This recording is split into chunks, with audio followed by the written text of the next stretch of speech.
Welcome to the Deep Dive.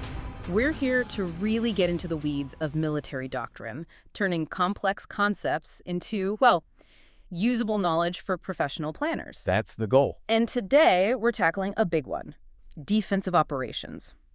It's sometimes seen as maybe less exciting than the offense? Maybe. But it's absolutely critical, foundational, really, for any kind of large-scale operation. We need to get past the idea that defense is just, waiting. Right, it's not passive. Not at all. It's a proactive, incredibly synchronized effort. Think combined arms, multi-domain. It's about shaping what the enemy does, forcing them into places they don't want to be. And ultimately setting things up for taking back the initiative. Exactly. Setting conditions for the offense and getting that conceptual understanding right, especially for brigade-level planning staff, is just vital. Okay, so for this deep dive, where are we drawing our information from? What are the sources? We're sticking to the core stuff, the foundational professional military publications. Specifically, we're looking at Field Manual 3 Neural Operations, the latest one, March 2025, and Field Manual 390, Tactics, which is dated May 2023. These are the definitive guides for how the Army thinks about plans and executes defensive ops right now. Got it. FM 30 and FM 390. So what's our mission for you, the listener, today? What should you walk away understanding? Right. The mission is really to nail down the core concepts. We want you to understand the why behind defensive operations, their purpose. Then, what makes a defense successful, those key characteristics. Okay. And finally, the different ways to do it, the tactical forms.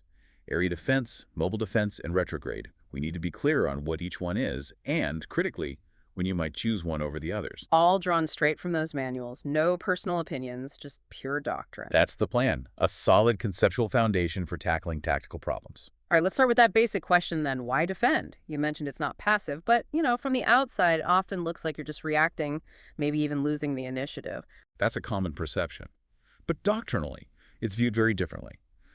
Look, the immediate tactical action might be reacting to an enemy attack, trying to defeat it. That's obvious. Sure. But the purpose goes much deeper. Field Manual 3.0 and 390 are really clear on this.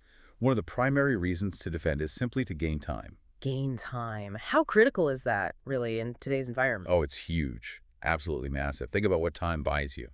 You might need time to get follow-on forces into the theater, properly equipped and integrated. Okay, reinforcements. Right. Or maybe you need time to prepare for your own offensive operations elsewhere, or even allow forces next to you to shift into stability tasks. Time is a strategic commodity. So a successful defense isn't just stopping the enemy now, it's enabling something later. Exactly. If you can hold off an enemy advance, even for, say, 48, 72 hours, that can completely change the strategic picture. Yeah. It prevents the enemy from achieving that quick paralysis they might be aiming for. Think about the logistics involved in moving forces globally that time is gold. Makes sense. Control and preparation. What else? What are the other proactive goals?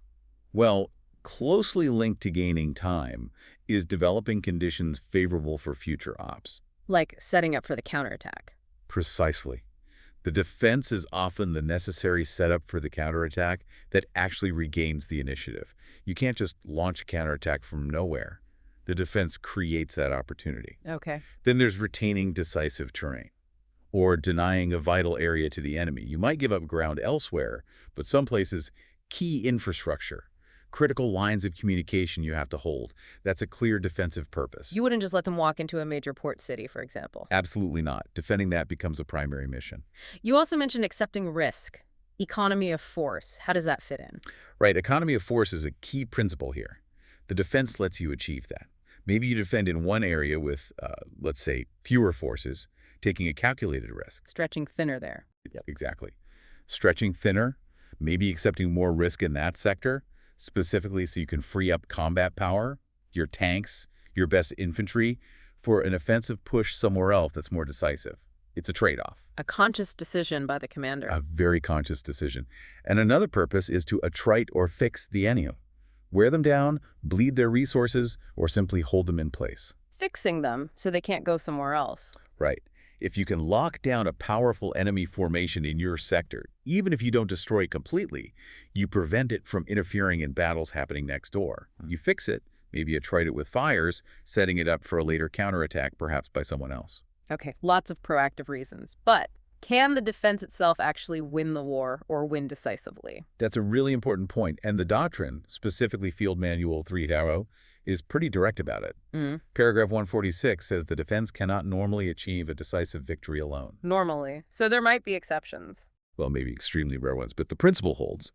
Defense preserves your force, protects your capabilities, holds terrain, but it doesn't usually break the enemy's will or destroy their capacity to fight decisively. So you need something else. You need that subsequent offensive action, the counteroffensive, the counterattack. That's what regains the initiative and leads to decisive results. If you just defend and never transition, well, you're just holding on until the enemy rebuilds or finds another way to attack you. Got it. Defense sets the stage. Offense delivers the knockout punch. A good way to put it. Okay, let's bring this into the modern fight. Multi-domain operations. Field Manual 3.0 talks about this transparent battlefield.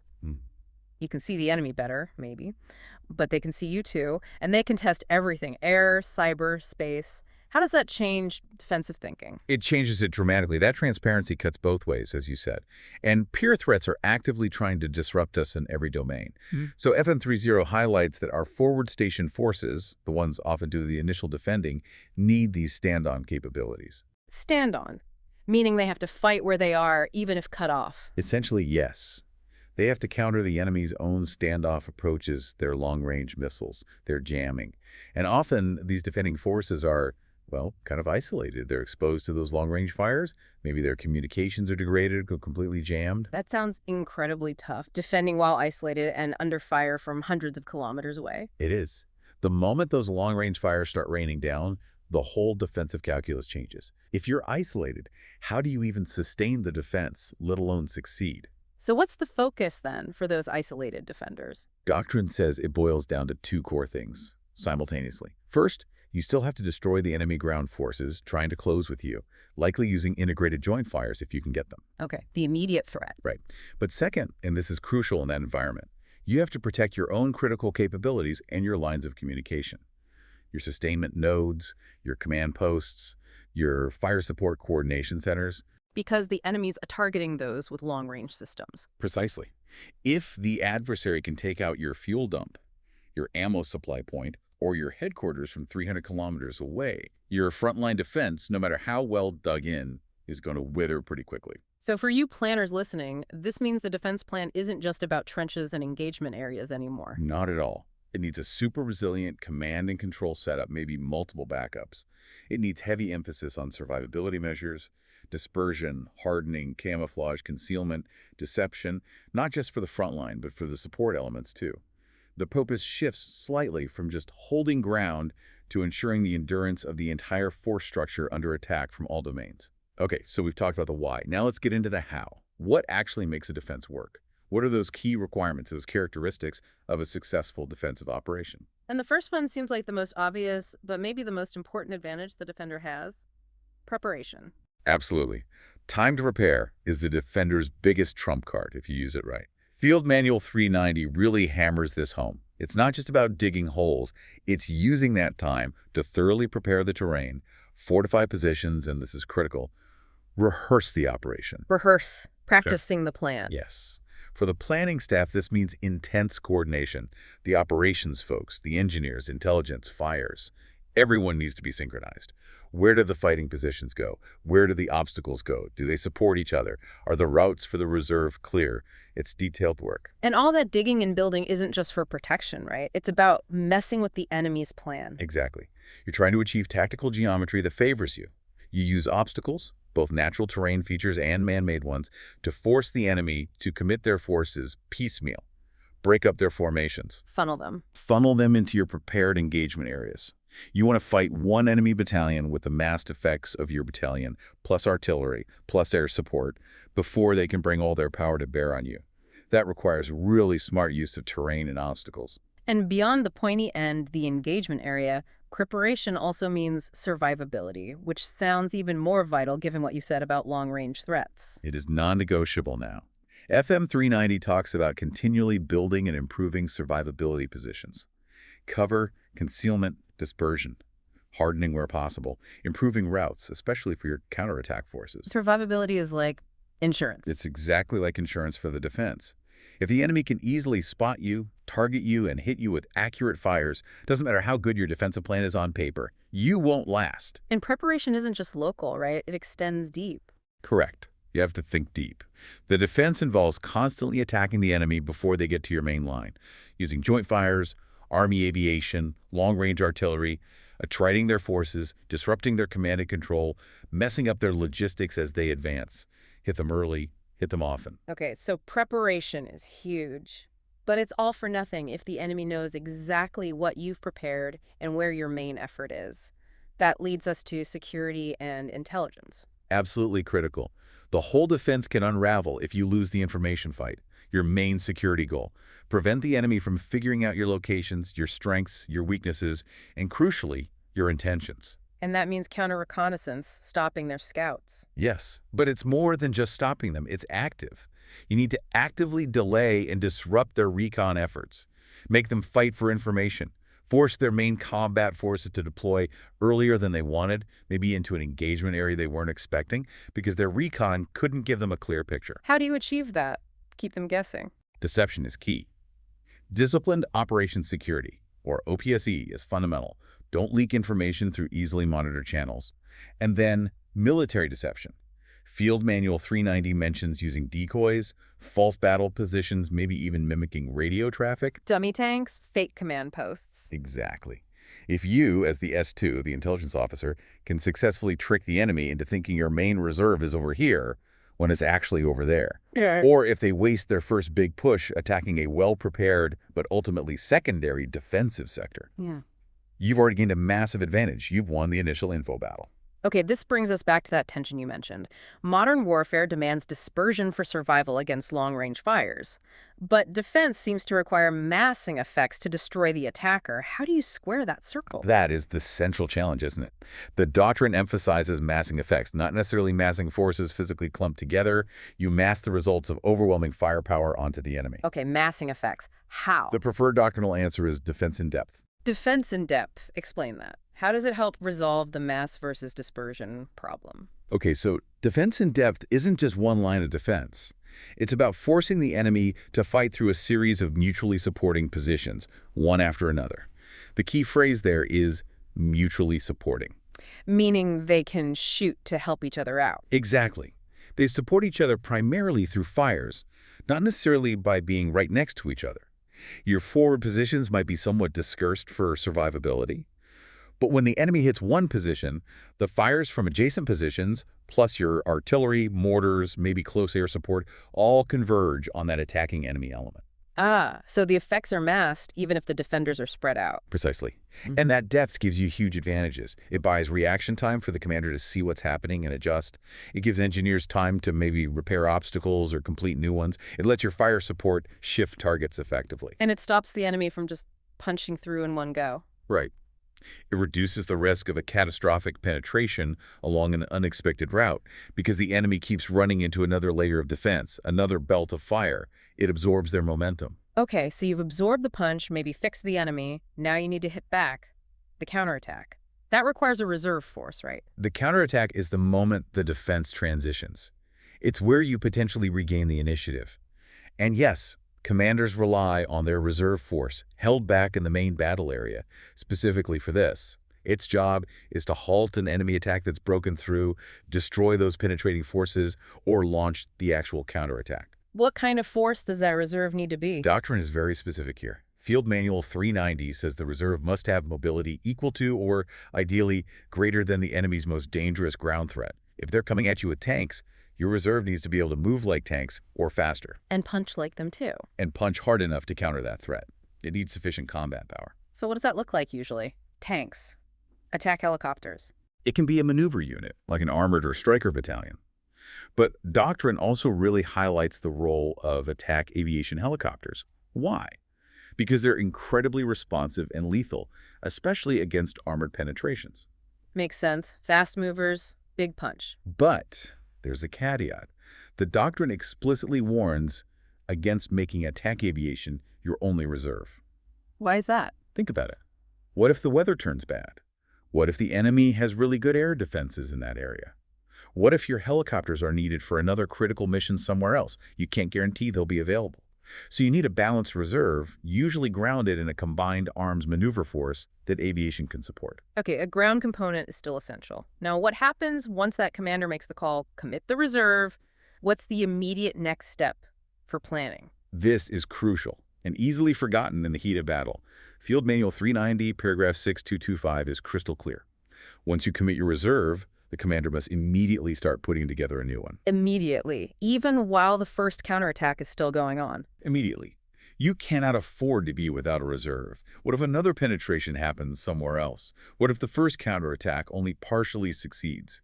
You need that flexibility, that ability to influence the fight later. So where does that new reserve come from? You've just committed your main backup force. It means making hard choices.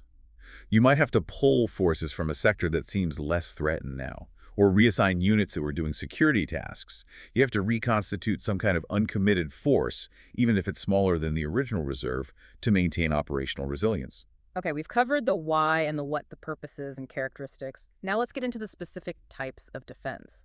The doctrine lays out 3 basic forms, right? That's right. 3 fundamental ways a commander can conceptualize the defensive fight: area defense, mobile defense, and retrograde operations. And understanding the difference is key for planning because they prioritize different things. Exactly. It comes down to how you allocate your forces and what your primary objective is. Holding ground versus destroying the enemy force. That choice shapes everything. All right, let's start with the first one, area defense. What's the focus here? Area defense, as the name suggests, is primarily focused on retaining terrain. You want to hold specific ground. How? By defeating the enemy attack using integrated fires, fighting from prepared positions, and conducting local counterattacks to push back any small penetrations. So holding the line is paramount. Holding the line, or more accurately, holding the designated area, is the main goal. Where does the commander put most of their combat power in an area defense? Most of it goes forward, into the main battle area. You deploy the bulk of your forces into those prepared positions to block the enemy. Your main effort, the unit facing the most dangerous enemy avenue of approach, is committed to holding that sector. And the reserve in this case? Is it big? Generally, the reserve in an area defense is smaller compared to a mobile defense. Its main job is reactive, plugging small gaps, restoring the integrity of the main defensive line through local counterattacks. It's not usually designed for a massive, decisive blow like in the mobile defense. Okay, area defense, hold terrain, forces forward. What about that variation mentioned in the doctrine, the perimeter defense? Right, perimeter defense is a specific type of area defense. You use it when you have to defend something, like an isolated base or a key facility, and you can't tie your flanks into friendly units. You have to be ready for an attack from any direction. 360-degree security. Exactly, 360 degrees. Because you're isolated, success hinges massively on what you do outside the perimeter. Aggressive patrolling, constant security operations, maybe observation posts way out. You need early warning because you don't have neighbors to cover your sides. Makes sense. Got to see them coming from all angles. Now let's shift gears to mobile defense. You said this one flips the priority. It completely flips the script. Mobile defense is much more offense-minded, ironically. The primary focus is not on holding ground, but on destroying the attacking enemy force. Destroying them. By letting them come to you. Essentially, yes. You permit the enemy to advance, often deliberately yielding ground, until they reach a point where you can launch a decisive counterattack with your main combat power, the striking force. So you're luring them into a trap. Precisely. You lure them into a position of disadvantage, then slam them with a powerful concentrated blow. Ground is secondary. Enemy destruction is primary. How does the force allocation look different here? Where are the troops? It's the mirror image of area defense. Instead of massing forward, you use a relatively small fixing force up front. Their job isn't to stop the enemy cold, but to contain the penetration, maybe channel it, absorb some momentum, and most importantly, fix the enemy in place for the main event. And the main event is delivered by? The striking force. This is where the vast majority of your combat power resides in a mobile defense. Held back, poised, waiting for the right moment to launch that decisive counterattack. The commander might even give up ground willingly to make the enemy overextend themselves, making them vulnerable. So, for the operations planner, the S3, what's the biggest danger point in executing a mobile defense? What could go wrong? The absolute critical risk, and the doctrine flags this clearly, is committing that striking force piecemeal, bit by bit. Using it to put out small fires. Exactly. If the commander gets nervous and starts sending parts of the striking force to deal with minor enemy probes or to reinforce the fixing force prematurely, they fritter away its power. The whole concept relies on launching that single coordinated, overwhelming blow with the entire striking force at the decisive moment. If you break it up, the whole operation is jeopardized. Got it. Mobile defense, destroy the enemy. Force is held back for the big punch. Okay, third category. Retrograde operations. This sounds like moving backwards. It is moving away from the enemy, but it's crucial to understand it's an organized movement. It's not a rout or a panicked retreat. Retrograde ops are planned, controlled movements designed to achieve specific goals. Like what? Why would you plan to move backwards? Several reasons. You might need to trade space to gain time. Maybe you need to wait for reinforcements or better conditions. You might need to reduce risk if you're heavily outnumbered or your position has become untenable. Or you simply need to reposition your forces for a future operation elsewhere. It's about sacrificing space deliberately. So it's a tactical choice, not necessarily a sign of failure. Absolutely. It can be a very necessary and sometimes very skillful operation. And within retrograde, there are three types: delay, withdrawal, and retirement. Let's start with delay. The delay is probably the most complex and active form of retrograde. The goal is to slow down the advancing enemy as much as possible, making them pay for every kilometer without letting your own force get decisively engaged, meaning fixed and destroyed. Trading space for time, inflicting casualties along the way. Exactly. You fight, you force them to deploy, you cause casualties, then you break contact and move back to the next prepared delaying position, and repeat. It's a fighting withdrawal, essentially. Breaking contact sounds risky. It is inherently risky. Disengaging from an enemy who wants to stay engaged is tough. That's why the doctrine notes that delaying forces often need significantly more fire support artillery, aviation, to help them break contact cleanly. Okay, so delay is actively fighting while moving back. What about withdrawal? A withdrawal is also moving away from the enemy, but the key difference is you might already be in contact when you start. You're trying to disengage a force that's currently fighting. That sounds even trickier than a delay. It can be. The absolute biggest challenge in a withdrawal is operational security. If the enemy figures out you're trying to pull back before you're ready, they'll jump on you, try to pursue aggressively, and potentially turn the withdrawal into a rout. So planning has to be meticulous, synchronized, and kept under wraps until the last possible moment. Secrecy is paramount. Paramount. And finally, retirement. This sounds the simplest. It is, relatively speaking. Retirement is moving away from the enemy when you are not in contact. You're essentially just marching away. But because the enemy's still out there somewhere, you still need security forces out to screen your movement and make sure you don't get ambushed or surprised. But the complex problem of breaking contact isn't there. Okay, a theme running through all of this, especially area and mobile defense, is the need for time and space. And that seems to fall heavily on the security forces operating out front. Absolutely. Successful defense rarely starts right at the main line of resistance. It starts way out front, with your security elements shaping the fight before the enemy even gets close. Their job is to create that time and space the main body needs. And the doctrine defines specific missions for these security elements based on how much combat power you give them, right? Correct. It's about the resources allocated and, critically, the rules of engagement you give them. How much fighting are they expected or allowed to do? Field Manual 390 lays out three main security tasks: screen, guard, and cover. Let's start with the lightest commitment. The screen. What's its job? Think of the screen as your early warning system. Its primary job is to detect and report on enemy forces, find them, identify them, see where they're going. It also does counter-reconnaissance, trying to stop the enemy scouts. But it doesn't stop the enemy main force. No, and this is critical. The doctrine is explicit. A screen does not prevent penetration. It has very limited engagement criteria. Its job is eyes and ears, providing information, forcing the enemy to reveal themselves. When the enemy main body shows up in force, the screen is expected to report and then get out of the way, trading space for information. Okay, eyes forward, but not expected to hold ground. What about the guard? That sounds more substantial. It is. A guard force does everything a screen does: detection, reporting, counter-recon, but it has an additional, much tougher mission. It does try to contain the enemy and prevent them from making contact with the main defensive body, at least for a time. So it fights more. It has to have enough combat power to defeat enemy reconnaissance units and maybe even light initial attacks. It's meant to force the enemy's main combat units to deploy early, slowing them down. Crucially, a guard force usually operates within supporting distance of the main body. Meaning the main force can help out if the guard gets in trouble. Exactly. Artillery support, maybe even sending reinforcements if needed. There's a tether back to the main force. Got it. Screen is warning, guard is warning, plus blocking light forces. That leaves the cover. This sounds like the heavy-duty option. It is. The cover force performs all the tasks of a screen and a guard, but it operates on a much larger scale and significantly much farther out from the main body. We're talking potentially dozens of kilometers ahead. Way out there. Does it fight? Oh, yes. A cover force is expected to engage in substantial combat.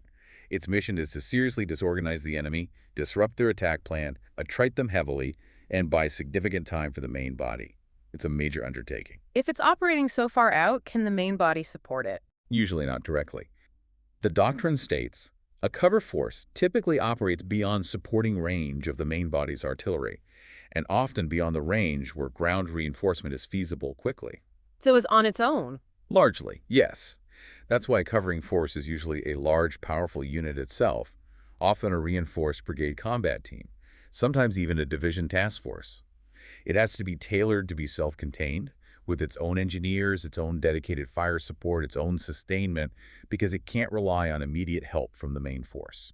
That sounds like a huge responsibility for that covering force commander. It is. The main commander is essentially delegating a significant, independent piece of the operation. It requires a lot of trust, and that covering force needs robust capabilities to survive and execute its mission, potentially isolated for some time. This links right back to that multi-domain threat we discussed, operating dispersed and potentially cut off. Okay, security operations create time and space. Let's talk about shaping the physical space. The engineers, their role seems crucial in defense. Indispensable, especially their counter-mobility tasks. This is all about using obstacles and terrain modification to hinder the enemy's movement, deny them advantageous routes, and generally shape how and where they can fight. Channeling them into those engagement areas we talked about. Exactly. That's a primary goal of counter-mobility in the defense. Channel the enemy into places where your fires can destroy them efficiently. Also, protecting your flanks, sealing off potential bypass routes, it makes your fire plan actually work. The Doctrine talks about specific effects you want obstacles to achieve. Block, turn, fix, disrupt. Can you break those down? Why is it important for planners to think in terms of effects? Thinking in effects is critical because an obstacle by itself does nothing. It only works if it's integrated with observation and fires. So the effect tells you the purpose of the obstacle group. Okay, so what's a block effect? A block is designed to completely stop an enemy force along a specific avenue of approach or contain a penetration. Think of it like slamming a door shut. You use it on terrain the enemy cannot bypass easily, usually requires significant resources. Like blowing a bridge on the only road through a mountain pass. Perfect example. How's that different from a turn effect? A turn doesn't try to stop them completely, it just tries to make them change direction. It diverts them from their preferred route onto one that you prefer. You got it. Maybe Avenue A leads right to your flank vulnerability, but Avenue B leads right into your main engagement area. A turn obstacle group on Avenue A pushes them towards B. It's about manipulating their path. Okay, then fix and disrupt. A fix obstacle aims to slow the enemy down significantly within a specific area, usually your engagement area. The goal is to hold them relatively still under your massed fires for long enough, maybe just minutes, to inflict heavy casualties or allow your reserve to get into position. Like putting concertina wire and mines right where you want to hit them with artillery? Exactly. And disrupt is the most general effect. These obstacles are designed to mess with the enemy's tempo, break up their formations, force them to slow down and deploy prematurely, interfere with their command and control. You often see disrupt obstacles used further out in the security area to start wearing them down early. The key, though, is fires. No fires, the obstacle is just a thing. Just a speed bump. An obstacle without observation and fires integrated with it is almost useless. The enemy will just breach it or go around it eventually. The synergy is essential. Now, we focus a lot on counter-mobility, stopping the enemy in defense. But what about mobility for our own forces? Is that still important? Absolutely critical. While you want to hinder the enemy's mobility, you need to preserve and enhance your own, especially for your reserve or your striking force. They need to be able to move quickly to the counterattack spot. Right, so engineer mobility tasks remain vital. Things like route reconnaissance, knowing the best paths, clearing routes of debris or enemy obstacles. maybe even constructing combat roads or trails behind the lines to allow reserves to move rapidly and potentially unseen. So ensuring freedom of maneuver for the defender? Exactly. You need that flexibility to reposition forces, shift your main effort, and launch that counterattack without getting bogged down yourself. Mobility ensures the defense doesn't become static and predictable. #tag outro. Okay, let's try to pull the threads together here. What are the big conceptual takeaways for you, the listener, especially if you're involved in planning? Yeah. What's the bottom line? The bottom line, I think, is that defense is fundamentally instrumental. It's a means to an end. That end is usually gating time and, crucially, setting the conditions, creating the opportunity for decisive offensive action, normally through a powerful counterattack. It's the setup, not the final punch. It's the setup.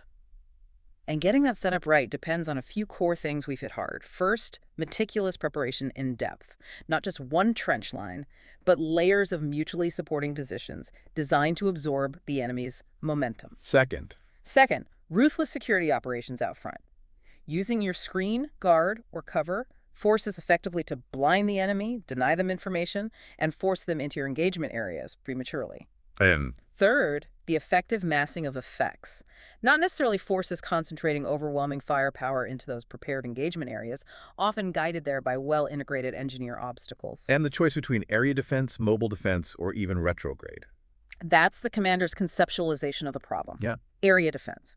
You prioritize holding ground, put forces forward. Mobile defense. You prioritize destroying the enemy, hold your main force back for the striking blow. Retrograde. You prioritize preserving the force or gaining time by trading space. It all depends on the mission, the enemy, the terrain, and critically, the forces you actually have available, especially for that striking force. Which brings us right back to that central tension we discussed earlier.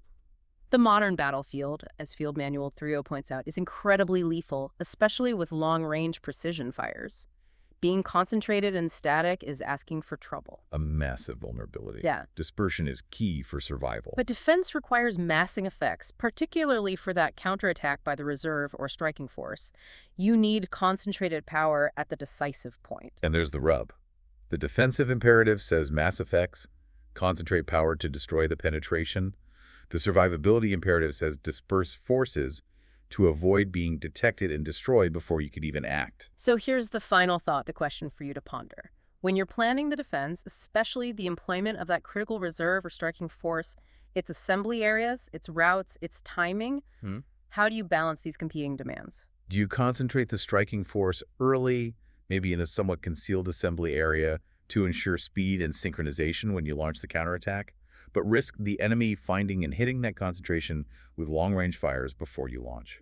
Or do you keep the reserve widely dispersed until the very last second for survivability, but then accept the immense friction, complexity, and potential delay involved in trying to assemble and launch that decisive counterattack rapidly from multiple locations under pressure? There's no easy answer. It requires immense situational understanding, commander's judgment, mental agility from the staff, and ultimately disciplined initiative from the units executing. How do you reconcile massing effects with the need to disperse for survival on the future battlefield? That's something worth thinking deeply about.